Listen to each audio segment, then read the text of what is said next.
Podemos começar? Então, muito boa noite a todos. Hoje nós estamos aqui novamente para conversar, para falar, estudar o livro Roteiro. Sempre nós lembramos que na psicografia de Francisco Cândido Xavier, pelo Espírito Emmanuel. Este livro você pode encontrar na internet ou nas livrarias, e você acesse lá na sua internet, você tem ele na íntegra, e nós estamos estudando ele, alguns capítulos por semana, e ele tem um total de 40 capítulos. Então nós vamos andando desta forma.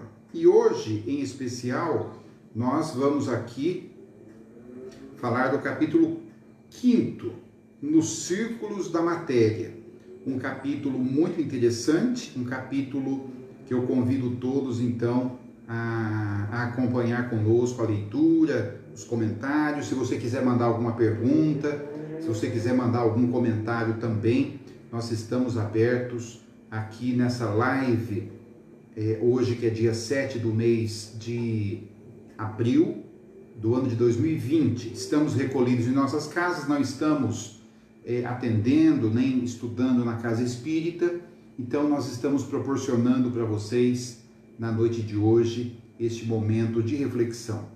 Então, aqui no livro Roteiro, no capítulo 5º, deixa eu só abrir aqui o meu Facebook para que vocês possam mandar as perguntas.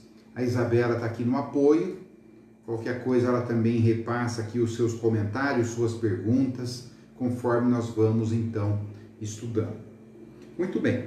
Então diz aqui o Espírito Emmanuel: superando as vulgaridades que lhe assinalam a romagem da carne, o espírito reconhece a sua posição de internado nos círculos da matéria, que a seu turno é simplesmente o conjunto das vidas inferiores, suscetível de ser examinado pela nossa capacidade de apreciação. Em seus múltiplos estados, a matéria é força coagulada dentro de extensas faixas dinâmicas, guardando a entidade mental de tipos diversos em seu longo roteiro evolutivo. Corpos sólidos, líquidos, gasosos, fluidos, densos e radiantes, energias sutis, raios de variadas espécies e poderes ocultos tecem a rede em que a nossa consciência se desenvolve na expansão para a imortalidade gloriosa. O homem é um gênio divino em aperfeiçoamento ou em anjo nascituro no grande império das existências microscópicas, em cujo âmbito é escravo natural das ordenações superiores e legítimo senhor das potências menores. Em torno dele tudo é movimento, transformação e renovação. No seio multifário da natureza em que se agita, tudo se modifica no embate turbilionário das energias que lhe favorecem a experiência e a ascensão.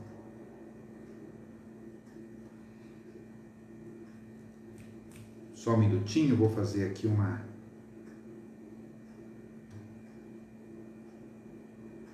Vou compartilhar na minha página, se vocês podem acompanhar também.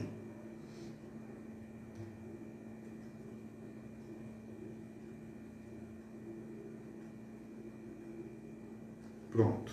Embora a ordem dominante nos elementos infra-infinitesimais, tudo aí se desfaz e se refaz incessantemente, oferecendo ao espírito fases importantes da materialização e desmaterialização dentro de leis sistemáticas que funcionam em igualdade de condições para com todos. Então veja bem, nós estamos aqui agora na matéria. No entanto, nós somos espíritos aqui reencarnados, e nós não temos ideia de como funciona a nossa natureza física e a nossa natureza espiritual. Nós estamos banhados no fluido cósmico universal ou no fluido universal, e esse fluido universal ele é determinante do que vai acontecer com os nossos corpos, com os nossos espíritos. Nós poderíamos dizer que o espírito também é matéria, no entanto, condensada de uma outra forma, numa outra dimensão, numa outra densidade.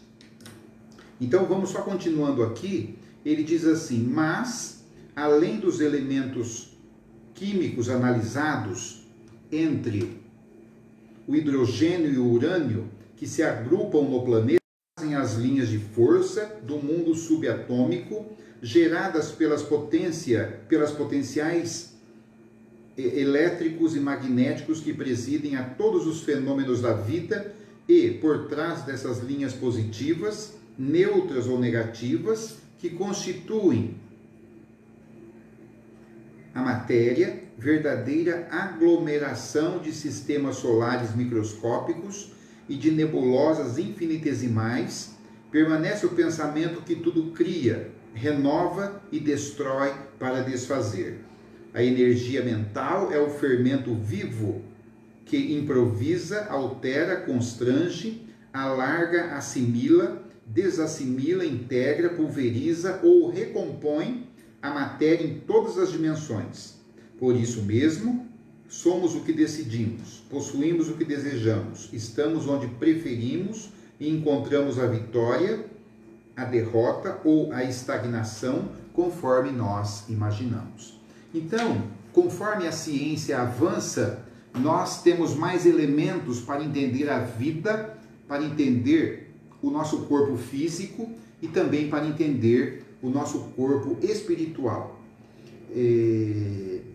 Este livro aqui, ele foi editado em 1952, 1952.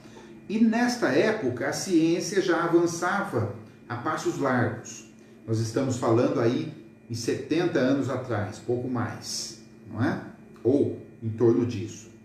E hoje a ciência é outra, ela avançou muito. Então veja, eu vou dar um exemplo aqui muito interessante, onde você pode pesquisar no site Educação. E nós tínhamos aí, quando Emmanuel ditou este livro para Chico Xavier, por exemplo, os 3 estados sólidos, os 3 estados da matéria: sólido, líquido e gasoso. Então a gente aprendia na escola que tinham apenas esses 3 estados, onde a matéria ela se arranjava em torno ou dentro desses 3 estados. Hoje, olha que interessante, os cientistas já estão falando não em 3 estados da matéria, estão falando em 7 estados da matéria. 7 estados da matéria. Por quê? Porque nós temos um elemento atômico que nós não conseguimos dimensionar do ponto de vista de olho nu de físico. Se você pegar uma bactéria, você olha aqui e você não a vê. Você tem um instrumento do microscópio, o recurso do microscópio, você então consegue ver essa bactéria aumentada de uma forma muito clara. Então, os estados da matéria, que a gente comentava agora há pouco, por exemplo, nós estudávamos, por exemplo, o estado sólido, onde as moléculas eram muito próximas e elas se atraem e predomina então alguma coisa mais palpável. Por exemplo, quando nós temos essa mesa, estado sólido. A água, quando você congela, ela vira um estado sólido. É um dos exemplos aqui que os cientistas nos dão. Aí vem o estado líquido, onde as moléculas estão um pouquinho mais afastadas, onde tem uma maior força de repulsão entre as moléculas, entre os átomos, e você tem um volume constante, que são os líquidos. E o gasoso é onde você tem um maior movimento das moléculas, consequentemente uma maior força de repulsão entre as moléculas, e predomina o estado gasoso, que é um estado menos palpável, né? Você não consegue palpar o gás. No entanto, ele não deixa de ser o mesmo elemento químico que nós observamos até agora. E aí, gente, olha que interessante. Segundo os estudiosos aí, nós temos outros elementos da matéria, outros estados da matéria. Por exemplo, o estado plasmático, que é uma condensação da matéria e que ele nos deixa de uma forma mais pastosa, que hoje, por exemplo, contém, né, ou constam nas TVs de plasma, onde você tem uma maior resposta dos feixes de luz. Todo mundo praticamente tem em casa hoje uma TV de plasma com essa tecnologia. Um outro estado da matéria que dizem os cientistas hoje em dia é o estado condensado de Bose-Einstein e o gás fermiônico, onde nós não vamos aqui detalhar, mas você pode procurar na internet, você pode se munir de mais informações, e também o superfluido de polaritons, onde você tem lá um outro estado de matéria muito mais rarefeito que o gasoso, e que determina o que nós hoje temos na ciência, na química, na física, de uma maneira muito interessante. Então, só concluindo aqui o que diz Emmanuel, ele diz assim, ele fala do pensamento, da energia mental. Ora, quando a gente fala de pensamento e quando a gente fala de energia mental, nós estamos falando também de matéria, mas uma matéria não material. Eu costumo dizer nas minhas falas, nas minhas palestras, que o pensamento é também material. O pensamento também é material. Evidentemente que não é uma matéria como essa mesa, por exemplo, sólido, como nós estudamos agora há pouco, mas ele também, numa quinta essência ou numa outra essência, ele também é material. O pensamento, se a gente pudesse, ele é quase palpável. Quando sai o estado gasoso da chaleira, evidentemente que você colocar a mão você queima, mas você consegue quase pegar aquele vapor que vai saindo. O pensamento seria mais ou menos isso, numa outra dimensão, evidentemente. Então, quando nós juntamos as moléculas e separamos numa outra essência para formar o pensamento, então nós temos ali o determinante de uma energia mental, de uma matéria, de uma outra dimensão, que, segundo Emmanuel aqui, vai, olha lá, improvisar, alterar, constringir, alargar, assimilar, desassimilar, integrar, pulverizar, etc, etc. Ou seja, através do pensamento, nós conseguimos fazer uma série de coisas.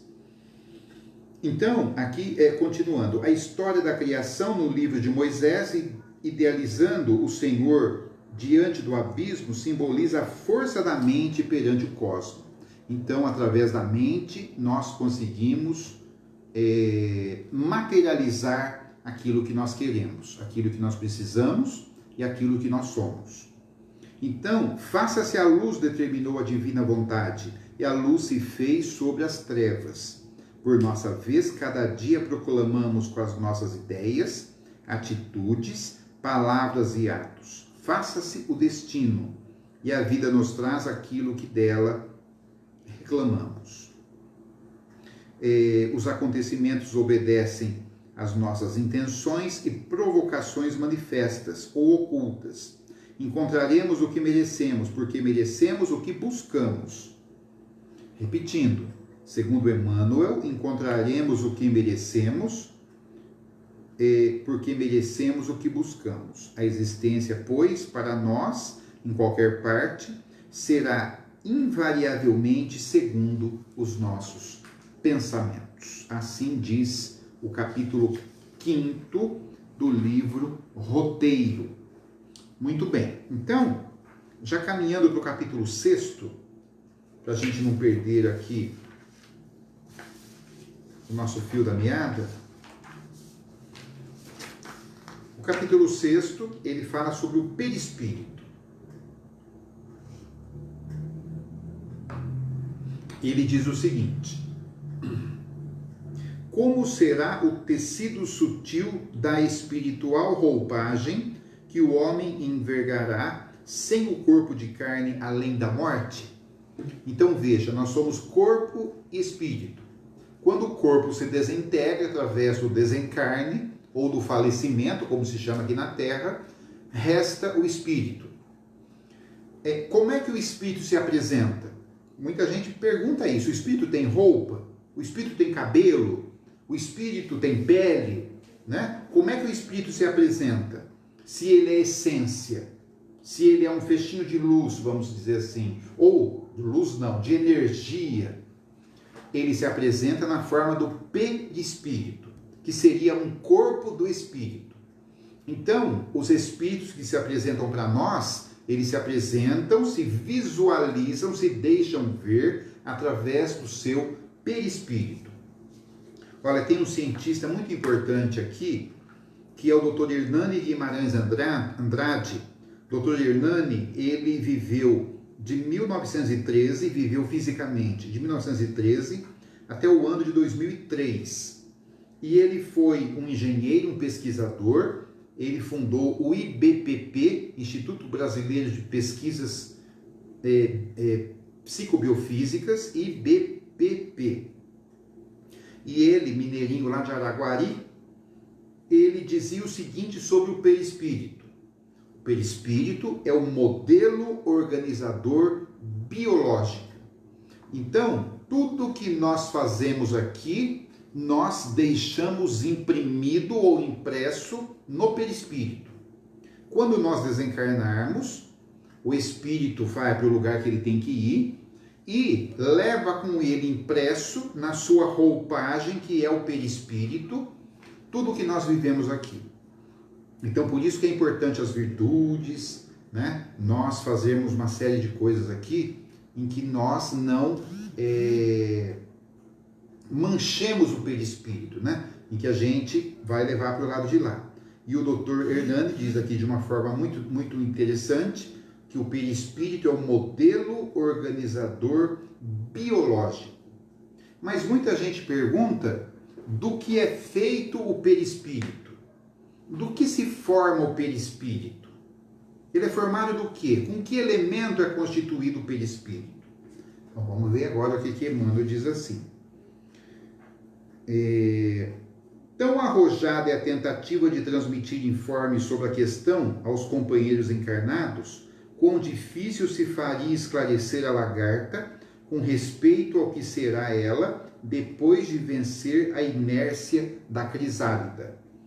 Então, colado ao chão ou à folhagem, arrastando-se pesadamente, o inseto não desconfia que transporta consigo os germes da própria asa. O perispírito é ainda corpo organizado que, representando o molde fundamental da existência para o homem, subsiste além do sepulcro, demorando-se na região que lhe é própria, da conformidade com seu peso específico. Então você pega a lagarta que se arrasta ao chão, um dia ela será borboleta. Só que ela nem imagina que ela já leva lá no seu corpinho os moldes das asas que se abrirão para que ela voe quando ela se torne borboleta. Da mesma forma o espírito. Nós estamos aqui hoje, por exemplo, enclausurados no corpo de carne, só que nós temos o nosso perispírito, que traz toda a nossa história espiritual. Nós não imaginamos aqui no nosso esquecimento quem nós fomos e não imaginamos também quem nós podemos ser no futuro. Mas só depende de nós. Muito interessante esta analogia aqui de Emmanuel. Então, o perispírito é ainda corpo organizado, já li, vou mais para baixo, formado por substâncias químicas que transcendem a série estequiogenética, conhecida até agora pela ciência terrena, é a aparelhagem da matéria rarefeita, alterando-se de acordo com o padrão vibratório do campo interno. Organismo delicado, com extremo poder plástico, modifica-se sob o comando do pensamento. É necessário, porém, acentuar que o poder apenas existe onde prevalece a agilidade e a habilidade que só a experiência consegue conferir. Nas mentes primitivas, ignorantes e ociosas, semelhante vestidura se caracteriza pela feição pastosa, verdadeira continuação do corpo físico, ainda animalizado ou enfermiço. O progresso mental é o grande doador de renovação ao equipamento do espírito em qualquer plano de evolução. Note-se, contudo, que nos reportamos aqui ao aperfeiçoamento interior. Então veja, diz aqui Emmanuel, portanto, repetindo, que o perispírito é o corpo do espírito e ele é formado por substâncias químicas que transcendem a série que nós já conhecemos. Então, veja, no ano de 1869, cento e tantos anos atrás, o russo Dmitri Mendeleev, ele propôs uma revolução na área da química. Ele estudou e propôs a formação do que nós hoje temos, que é a tabela periódica.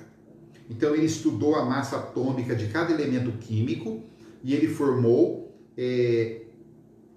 separando devidamente, de forma científica, os elementos químicos na tabela periódica. Mas o interessante é que na época em que ele fez isso, em 1869, há apenas cento e poucos anos atrás, a tabela periódica era formada de apenas 63 elementos. Repito, 63 elementos.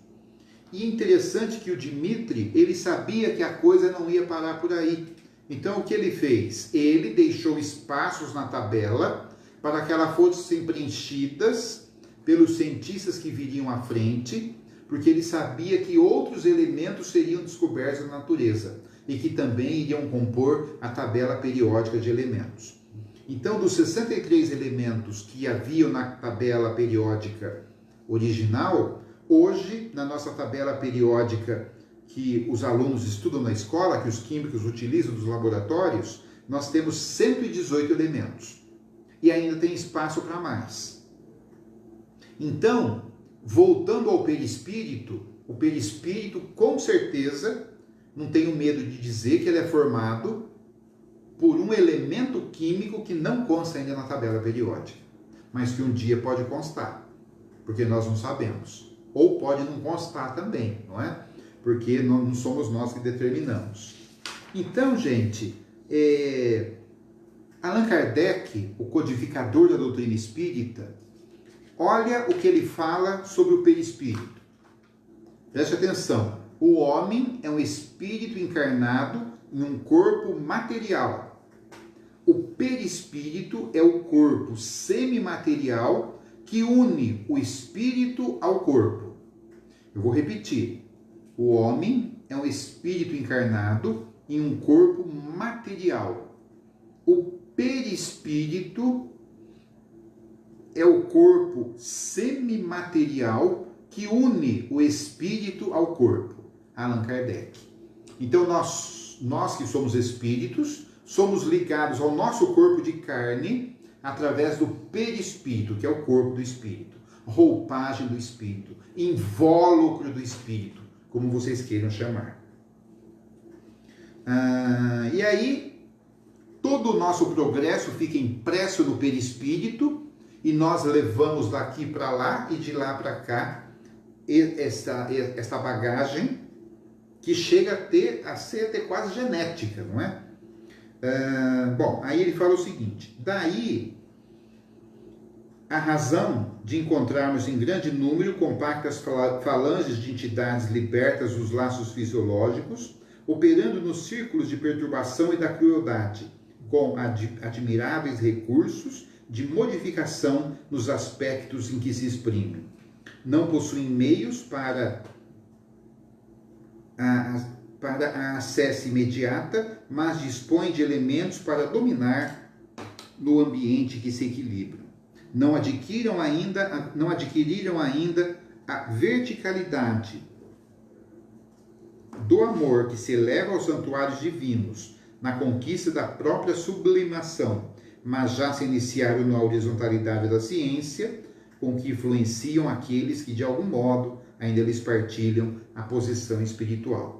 Então, quando nós retornarmos ao plano espiritual, quando formos espíritos sem o corpo de carne, nós não precisamos dar recado para ninguém para mostrar quem nós somos. os espíritos superiores, olhando o nosso perispírito, já vai saber quem está ali. Porque ali está todo o nosso, é o nosso passaporte, o nosso RG, a nossa identificação. Os anjos caídos não passam de grandes gênios intelectualizados, com estreita capacidade de sentir, apaixonados, guardam a faculdade de alterar a expressão que lhes é própria, fascinando e vampirizando dos reinos interiores da natureza. Entretanto, nada foge à transformação e tudo se ajusta dentro do universo, para o geral aproveitamento da vida. A ignorância dormente é acordada e aguilhoada pela ignorância desperta. A bondade incipiente é estimulada pela bondade maior. O perispírito, quanto à forma somática, obedece às leis da gravidade no plano a que se afina. Nossos impulsos, emoções, paixões, virtudes, nele se expressam fielmente.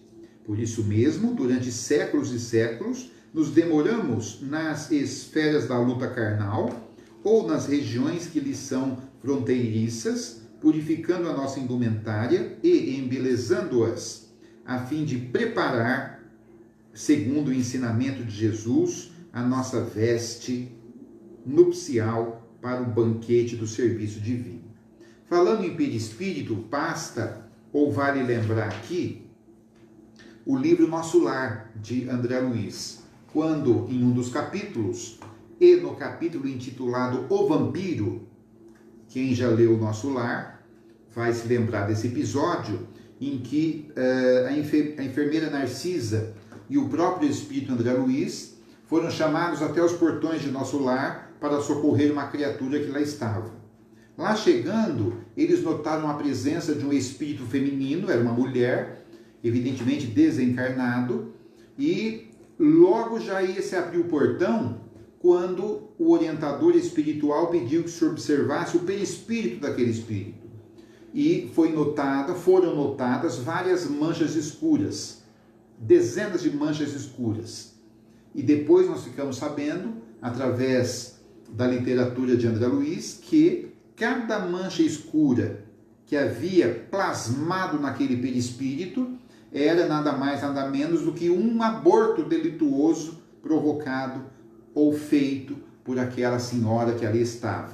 E aquilo a impedia de ir além enquanto espírito, e porque ela tinha que, de alguma forma, resolver aquela questão perispiritual. Então, tudo que nós fazemos aqui, nós plasmamos no nosso perispírito.